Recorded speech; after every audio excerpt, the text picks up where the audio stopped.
turbo engine running. Absolute genius. Get this. Welcome. This is the show where we bring you Science. What that essentially means is discoveries, Advances. questions, Research. technology. Unbelievable. Without further ado, This is The Naked Scientists.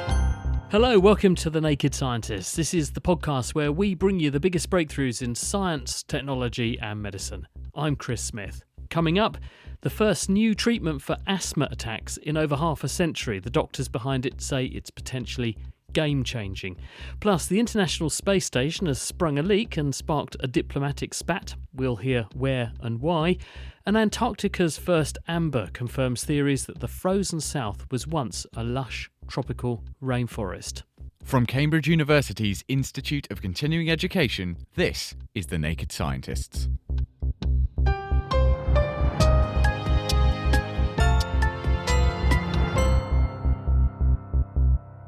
First this week, a new study has found that an injection given to people who suffer from asthma or COPD, that's chronic obstructive pulmonary disease, attacks, is much more effective than current treatment with steroid tablets, which alarmingly fail 3/4 of the time. The new therapy, which is an antibody that targets a population of white blood cells called eosinophils, which drive the inflammatory response which causes asthma attacks and COPD exacerbations, is called benralizumab. And the authors say it's going to be game-changing for millions of people. Here's Richard Russell at King's College London. We know people have these attacks. So these attacks occur and they affect individuals. They cause loss of lung function. They make them feel really sick. They lead to hospitalization and indeed in some cases lead to death. And the treatments we've had have not changed over 50 years. We give these people with attacks oral corticosteroid treatments, anti-inflammatory therapies. We were then aware that these treatments themselves, one, are not very effective, and two, have got side effects: osteoporosis, diabetes, obesity, skin thinning, bruising, cataracts. And so we needed to think, can we find a better treatment? We identified over 15 years ago now that there are groups of patients who have attacks of a particular pattern of inflammation. We'll call it eosinophilic inflammation. Now, what was really exciting was that in the last few years, we've now got new treatments which are specific to reduce this pattern of inflammation. But what are eosinophils and why are they uniquely bound up with these particular patterns of attacks? Well, that's a really great point. Eosinophils are part of your immune system. They're our white blood cells. They are relatively uncommon in our blood in comparison with other blood cells. And historically, we believe they've been associated with particular things like allergy and indeed asthma, but also worm infection. And we've now recognized that these eosinophils are really important in our guts and in our lungs, particularly at monitoring what is going on in the immune environment. So we recognize these cells are actually really important. And what happens is when you have an eosinophilic attack, you have an increase in breathlessness, increase in cough and sputum. And in your blood, we can measure an increased level of these eosinophils. And that's what we're targeting with this new treatment. The rationale being then that if there's a lot of these cells and they're linked to attacks, if you reduce the number of them, you should have fewer attacks. Absolutely correct. And that's exactly what we did. And so what we did was design a study using a treatment called benralizumab. Benralizumab is an antibody therapy given by injection, which specifically targets eosinophil production and migration into the lungs. We compared this with standard therapy, oral corticosteroids, and indeed we had a third arm, which was a combination of the two treatments together. And how many people did you look at and who? Who were the patients? We looked at 160 patients, 158 to be precise. And these patients were all comers, whether they had asthma or COPD that had an attack. So if you were a patient out there on the street and you had a worsening of your condition, you would come along to us. We would do a blood test at that moment. If your eosinophils were raised, we would then randomize you into the study. So it was everyone with asthma and COPD who had this raised level of eosinophils. And we followed them for 3 months, 90 days. Our primary outcome was what we call treatment failure, meaning did your treatment work or not? If your treatment failed, defined by needing more treatment or having to go to hospital or even dying, so we were comparing the failure rates of standard treatment with the failure rates of this new therapy. And how did they compare? What we demonstrated was a couple of things. One, if you have eosinophilic exacerbation, an attack of asthma or COPD, you have got, with standard therapy, around a 74% chance of your treatment not working. Now, that should shock the audience today, because I think that's where we are right now. That is standard therapy. Is that good enough? Absolutely not.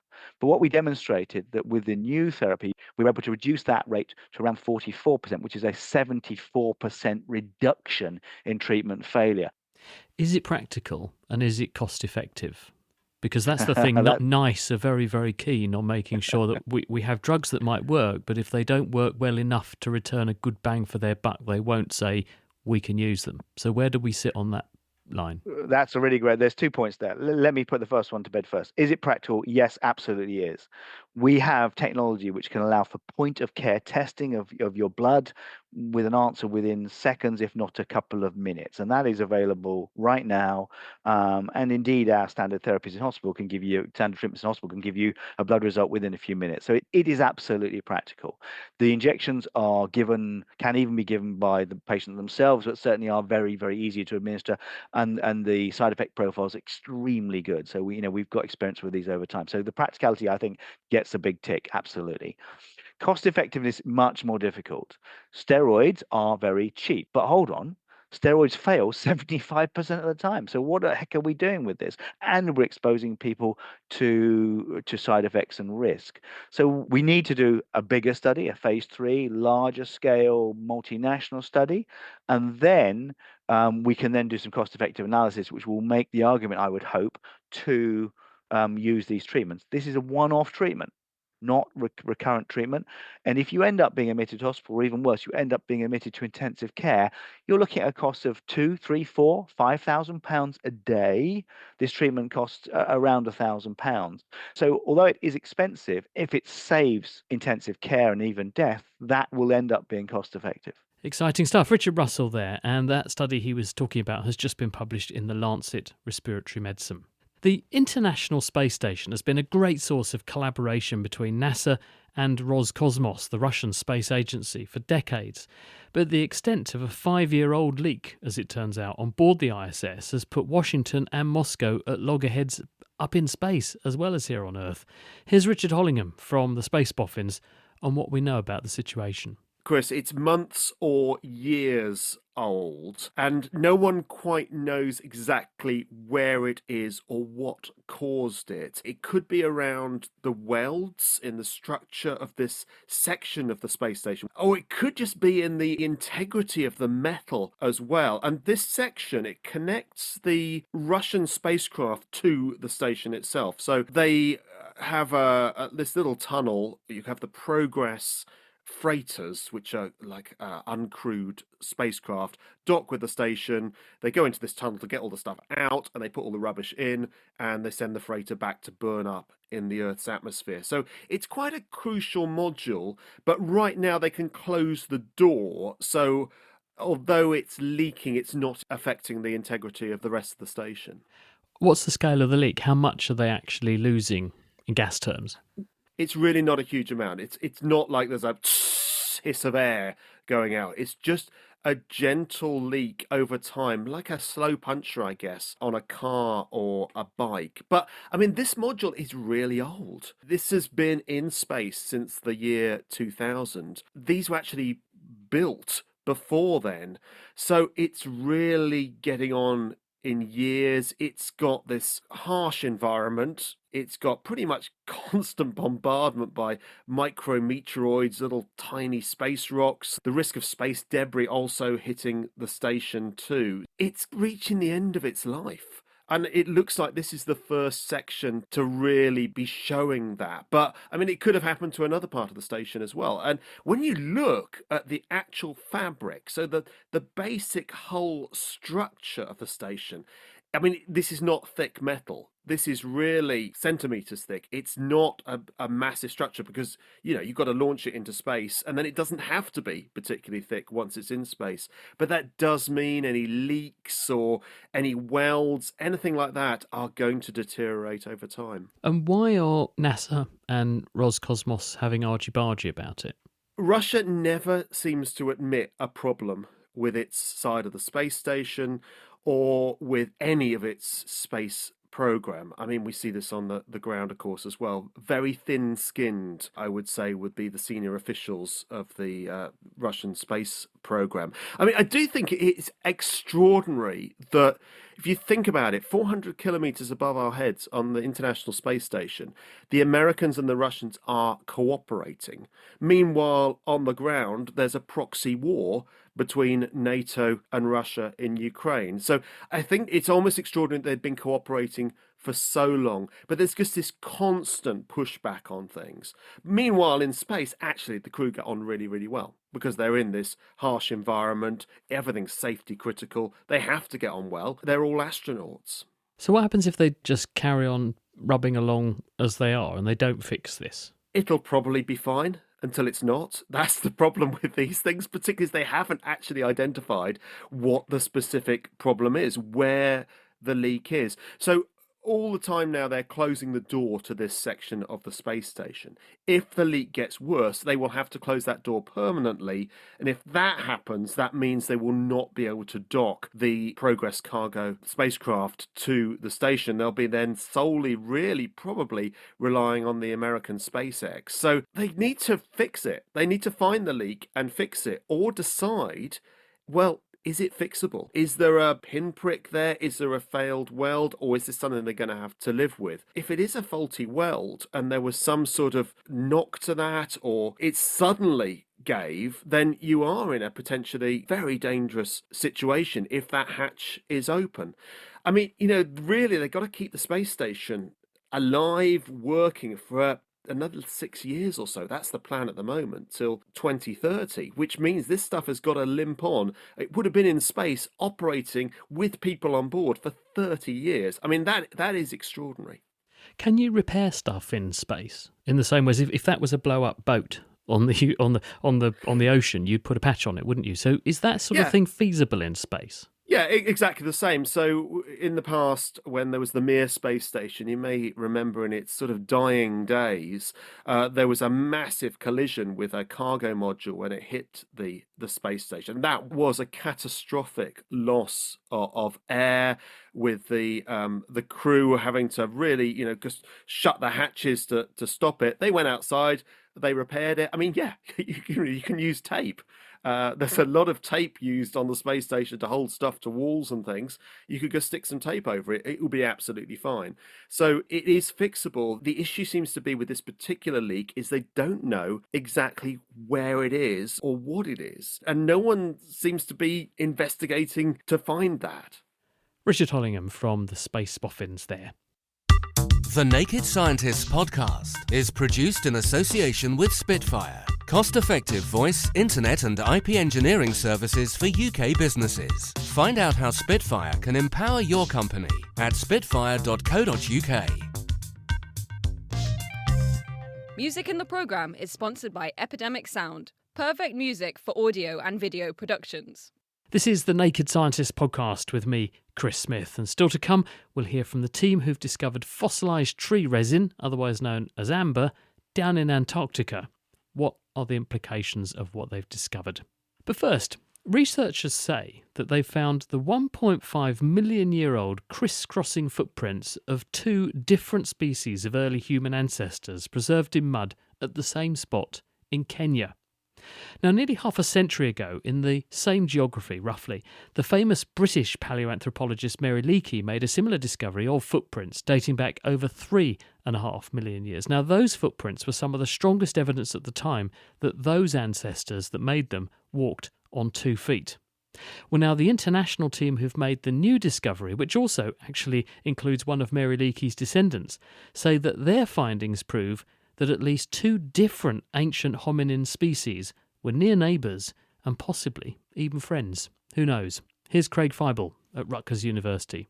This is a trackway from 1.5 million years ago that represents a beach on an ancient lake. And on that beach surface, we have the trackways of not only a lot of birds and other animals, but 2 of our ancient cousins, one walking along the beach and one at some point crossing that trackway. So we can see 2 different trails on this surface. And are these 2 different species, effectively. They're two different branches of life's evolutionary past.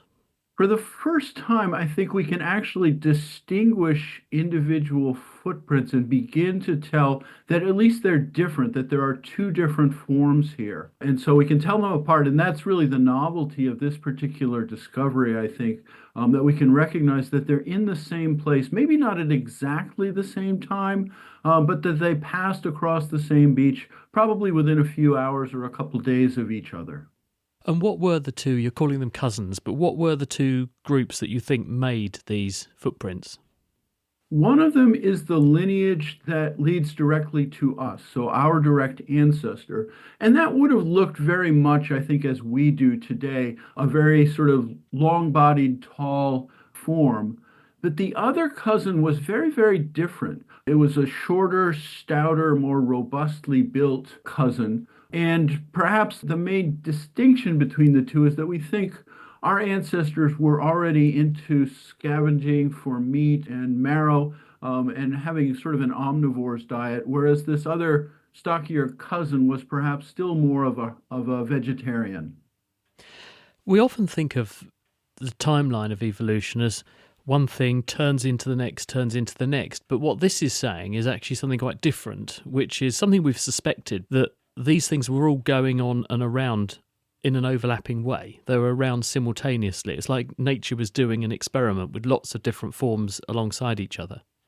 In this particular time span, 1.5 million years ago, there was quite a bit more diversity than we have in the world today. And so not only were there different kinds of giraffe or different kinds of antelope, even in our own group, we had cousins that were very similar to ourselves, but were different species.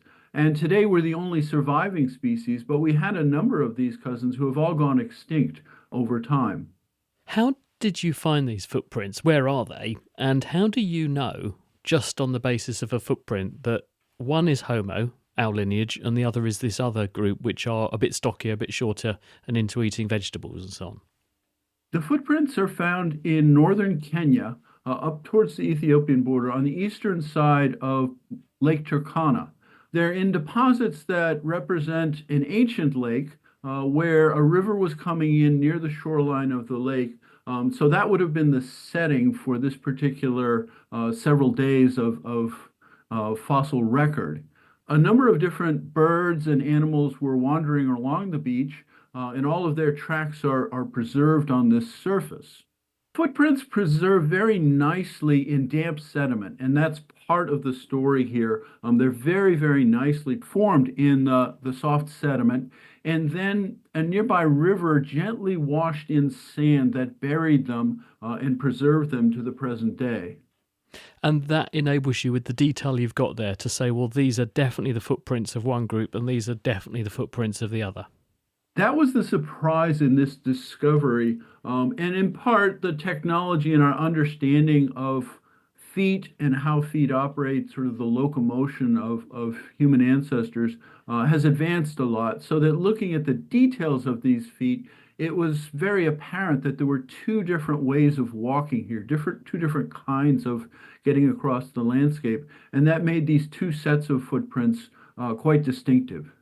It's interesting, isn't it? Because that part of the world has form for this kind of thing. Mary Leakey made her name and put it on the map, this area, this part of the world, for this very reason. This is one of the richest places in the world for fossils in the last few million years' time. And so it's been a place over the last 50 years, there's been extensive exploration and discovery there. And the way in which these footprints were found, Mary Leakey's granddaughter, Louise Leakey, now runs a team of fossil hunters who prospect the landscape and search for fossils there. And they had actually found some very interesting bones on the surface at this locality. And when you find bones on the surface, you're often curious if there's anything still in the ground, still buried. So they were starting an excavation to see if they could find more of those bones. And that's when they stumbled across the footprints. And just for clarity, how do you know how old they are? We managed to date these sites because there are volcanoes that are very active in the Rift Valley at that time. In some of the materials that are thrown out of the volcano, volcanic ash and particularly pumice, they have some crystals in them that originate with that eruption. And those crystals can be dated by radiometric decay to give us an age for that particular eruption. And then we can relate those to where the fossils are found. So, what do you think the main learning point here is to emerge from this? One of the most interesting things we've learned from this is that these two forms were actually on the same part of the landscape.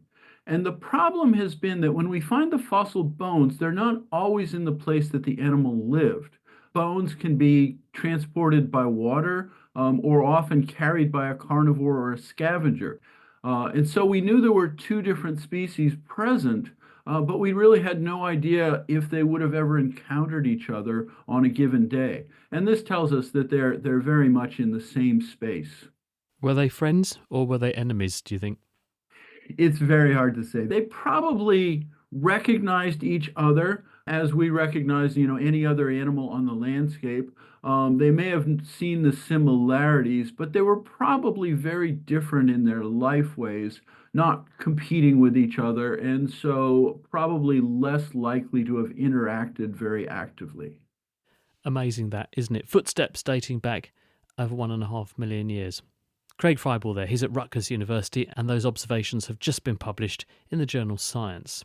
Now, sticking with ancient fossilised relics of the past, scientists in Germany have announced this week that they've discovered the first documented deposits of amber, fossilised tree resin, in Antarctica. This means that the resin has now been found on every continent on the planet. And down south, it paints a picture of a formerly heavily forested Antarctic continent millions of years ago. Here's Johan Klagers at the Alfred Wegener Institute. We found for the first time amber in Antarctica, so fossilized resin, so what trees exude when they try to seal injuries, for example. And that was really the first time in Antarctica. So far on all continents, amber was found and discovered, but not in Antarctica yet. So that was really exciting for us. Where did you find it? We found it in a marine sediment core, which is very unusual because normally you don't find these things in a marine sediment core. But at the time when the resin deposited, it was a terrestrial ecosystem, so on land. And therefore, it is a direct indication and direct evidence for us that a forest must have existed in the location where we drilled. You don't think the amber could have got there via another route? I don't know, an animal took it or currents took it, something like that? No, because we know exactly what this environment was about, because we published another paper in 2020 where we reconstructed a temperate rainforest in the same location, and sediments were completely undisturbed and pristinely preserved. We have a root system in there. We have pollen and spores from these plants back then. So we know that the sediments were pristinely preserved. And now we looked a little closer in a particular layer of that sediment core, and there we found this amber. So the first direct evidence for the presence of resin-producing trees in that particular location. And critically, when does that date from then? In between, let's say, 93 to 82 million years. And this is the time where the dinosaurs lived. We call that the mid-Cretaceous, which is about 90 million years ago. Why was Antarctica so different then compared to how it is now? Interestingly, the location of Antarctica was not so much different. So the location where we drilled today is on 73 degrees south, which is pretty far south.